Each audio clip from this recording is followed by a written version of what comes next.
Boom, boom, boom, boom, boom, boom, boom, boom. Give it up. Oh, yeah.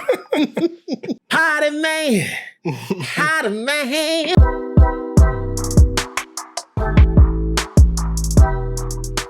Gentlemen, let's broaden our minds. Lawrence?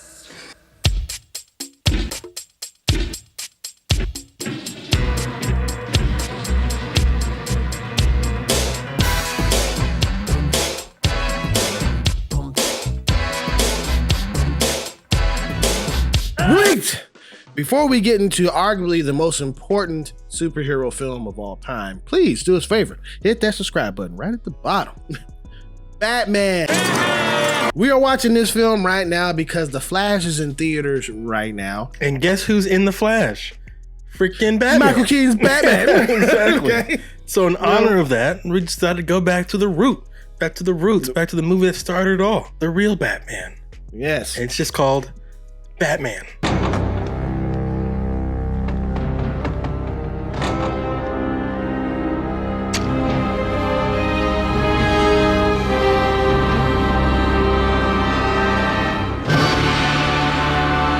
People were looking at this like, okay, so Tim Burton is gonna make this film, and they hired a comedian guy to do this.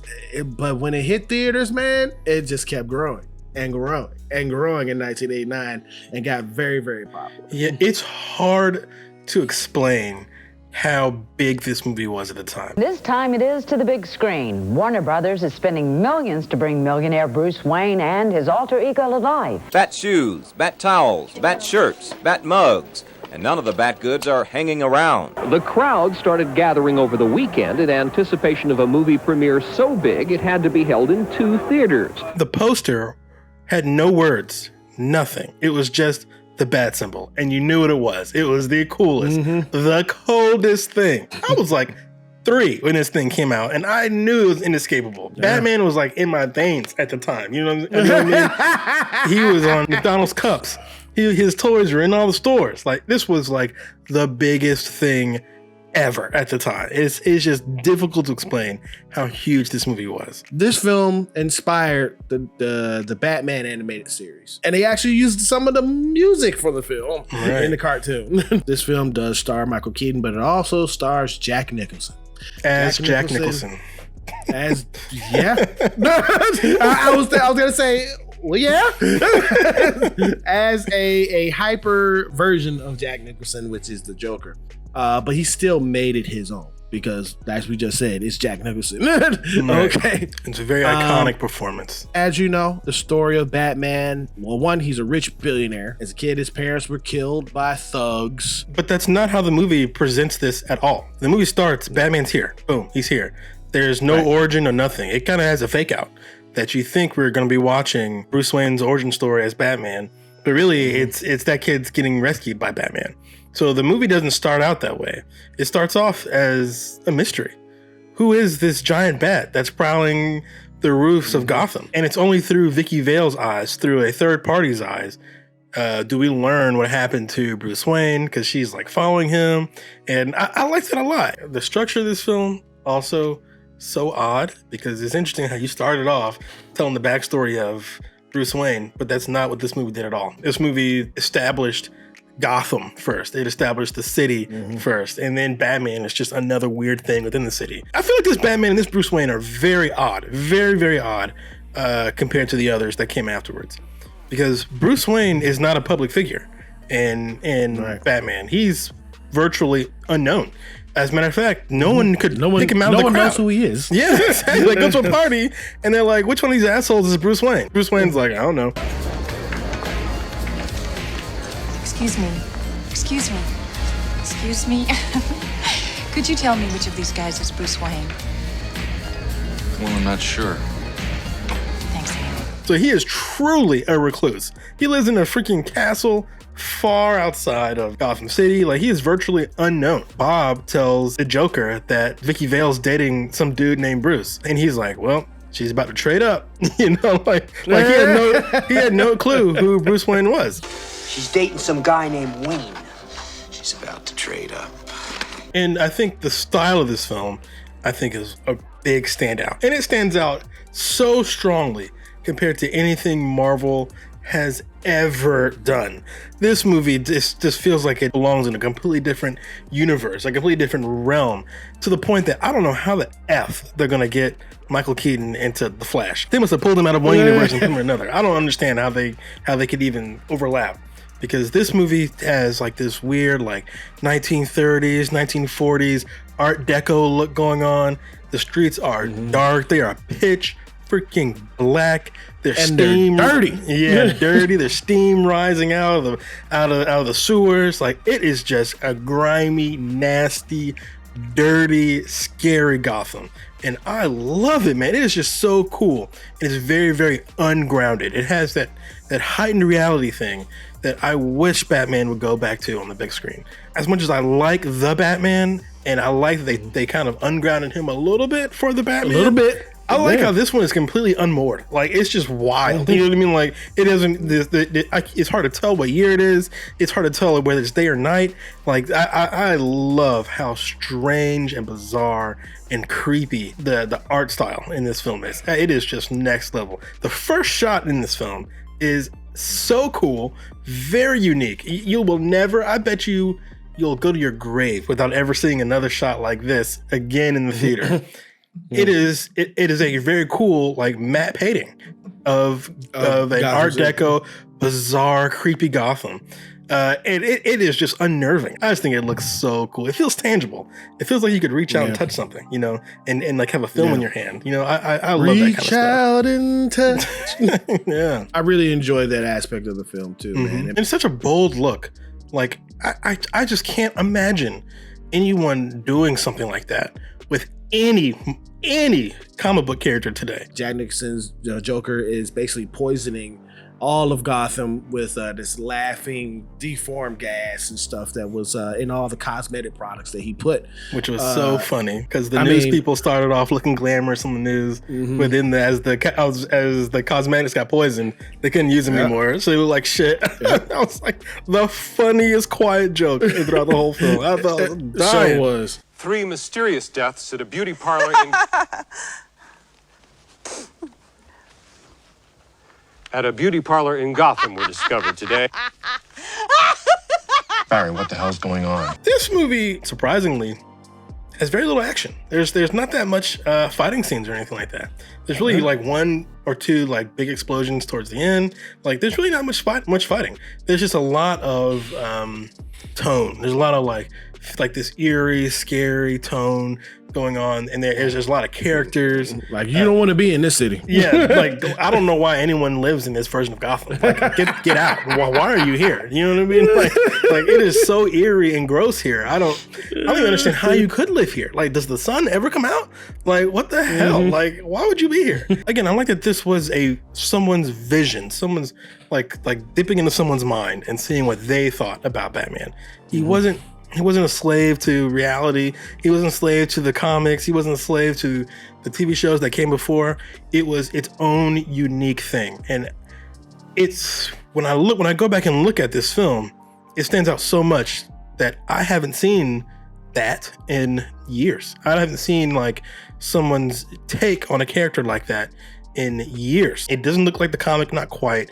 And it doesn't look like anything you've ever seen on TV, not quite. It's its own very unique thing. I really like that. And it's not just a surface level thing either. It's like, it's deeper than that. They changed a lot about Batman, and they changed it so fundamentally that you forget that these kind of things didn't exist before this film. For example, Batman doesn't really wear black. You're right, but now he does, right? After this film, he wears black, but he wore gray and blue. You know what I mean? Gray and blue. And so this movie's visuals were so strong, it like retroactively rewrote your memory, you know? and made you think Batman wore black his whole life. Every once in a while he wore black, but mostly he was all about gray, blue, and yellow. And now he wears black so much that in the new Flash film, when we see Ben Affleck's Batman in gray and blue, it's like, it stands out. You know, it looks crazy. So I really love that kind of stuff. It's so cool. The one thing that I actually enjoyed about this film too is that they focused on one villain. You're right, in that having one villain helped us focus on Jack Nicholson's performance as the Joker. And it helped us look at a lot of his like little funny henchmen, like Bob, who says very little and gets shot in the end for it. That's really funny. Bob, yeah, gun please. Bob, gun.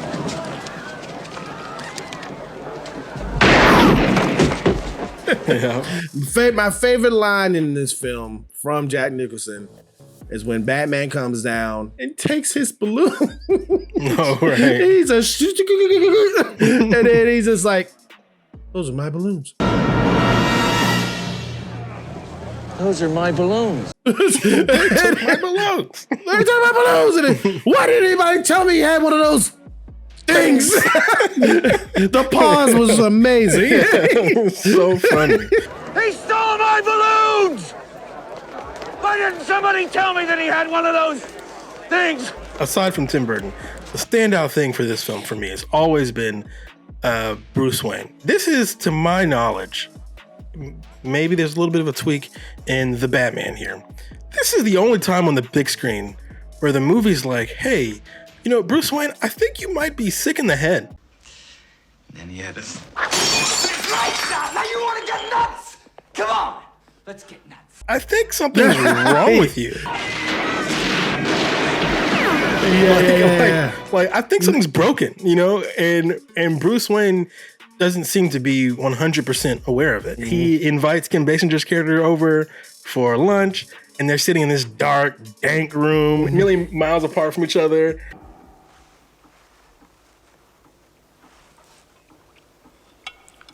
How's the soup? Excuse me? That's not normal. Like, can you pass the salt? What? You know? And he doesn't realize how freaking weird that is, you know? Could you pass the salt? Sure.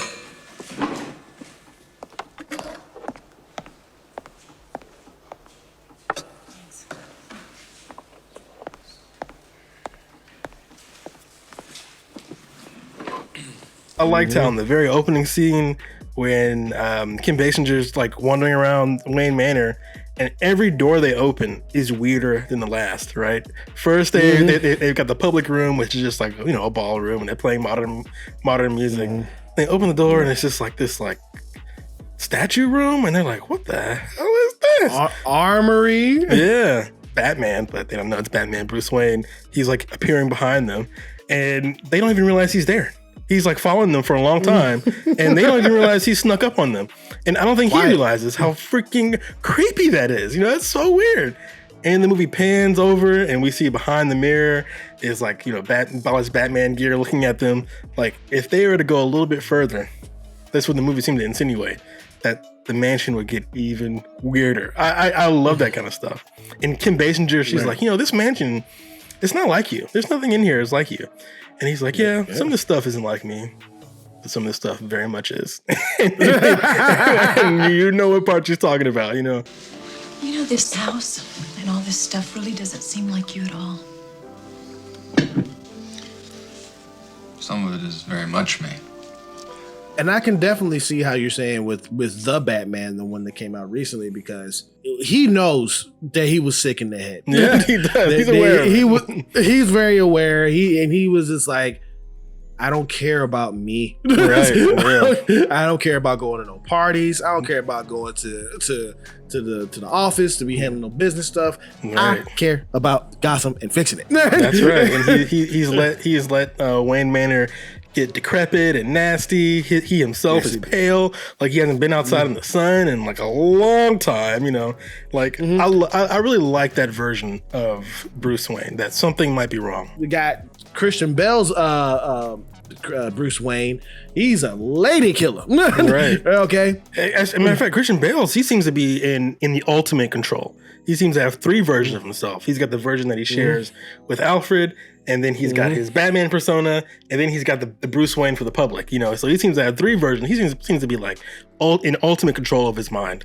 Where ultimate control. This version of Batman, this Bruce Wayne, seems kind of fucked up a little bit. Like something's rattling around in there, you know? You know how a normal person gets up and goes downstairs and eats breakfast and kisses somebody goodbye and goes to a job and, you know. No. I can't see this Bruce Wayne, this Batman, even being remotely interested in dealing with whatever the fuck Flash is going on. You know, I can't even see it. Why the Joker is so important in shaping this Bruce Wayne. He's Bruce Wayne. He go over Vicky Vale's house. The Joker comes and then he says, "Tell me something. You ever danced with the devil in the pale moonlight?" Tell me something, my friend. You ever danced with the devil in the pale moonlight? What? What? He heard that before because he heard it the night that his parents were killed by Jack Nicholson, because he didn't know that Jack killed his parents until that moment. You ever dance with the devil by the pale moonlight? Jack Napier. Jack Napier, sorry. But then there, at the end of the film, the climax is happening in the bell tower. Excuse me. Have you ever danced with the devil in the pale moonlight? I created you. You created me first. Yeah, I was like, that is so true. That's dope. Actually, I mean, I like that for this Batman.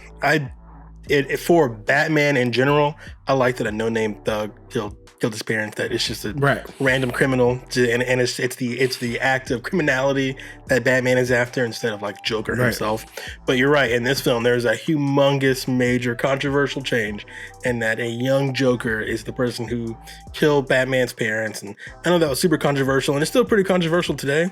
But I think to your point, I think it works really, really well because it pays off so nicely in that bell tower scene. That was great. And you know what's weird is the actor who played young Joker looked more like Joker than Jack Nicholson did. I'm like, yo, who is that guy? He looks like freaking Joker. Like, I like that Joker was extremely flamboyant. They even mentioned that Jack Napier was an expert in chemistry and art. I kind of like this for Bob. He's like some sort of art enthusiast, which explains why he has these outlandish, bizarre outfits. I love that so much. Also, what like an exciting era. Like, almost made me kind of sad looking at Jack Nicholson's performance. I feel like Heath Ledger like broke people's mind for what the Joker could look like. No, I haven't seen a single like interesting take on the Joker that wasn't a parody or a version of the Heath Ledger Joker since Heath Ledger. So I feel like, so in my mind, I feel like there are only two versions of the movie Joker, and that is the Jack Nicholson Joker and the Heath Ledger Joker. I wish someone else would come and do their own thing. The uniqueness of this film, the oddness, the strangeness, the boldness, the bravery it takes to make a film look this weird. I've never seen anyone do anything like this in any comic book film since. Jared Leto's version, while I appreciate how odd it is, I guess, you know, I feel like it's still just a version of the Heath Ledger Joker. The voice is still so similar. Same with, I can't pronounce his name. That high pitch. Yeah, it's kind of high pitch and kind of gravelly, you know, that kind of thing, you know. But the guy from the Batman, whose name I can't pronounce, and I pretend like that's not the Joker. He clearly was just a knockoff of a Heath Ledger version of the Joker. And so, and so I kind of, and same with Joaquin Phoenix, with the long hair and the smoking and all that stuff. So I just thought this movie was phenomenal. I think it's, again, like I always say, go watch a weird movie every once in a while. Please, go watch a weird movie. If you watch a weird movie, it will remind you how samey and plasticky a lot of films can feel like. And when you see something like this, something so odd, so unusual, you could take a screenshot from this film, any screenshot, and you'll know exactly what movie it is. When you see a movie like this, it tells you, or informs me anyway, that I feel like we are missing a lot of like art, a lot of artistry in our big budget blockbuster films. This film is a classic. I'm gonna just give this film an A+, man. It's what it deserves. So Yeah, this is an excellent film. I give this film an A. It is a bona fide classic for a reason. It's always nice to go back and see these nostalgic movies and see that there's more to it than just your personal nostalgia. Like, this movie is actually good, and it stands out dramatically in such stark contrast to everything that's happened afterwards, especially after seeing Transformers. This was like a fantastic palate cleanser. A plasticky, samey thing where you can't tell one movie from another. For me, it grates on me.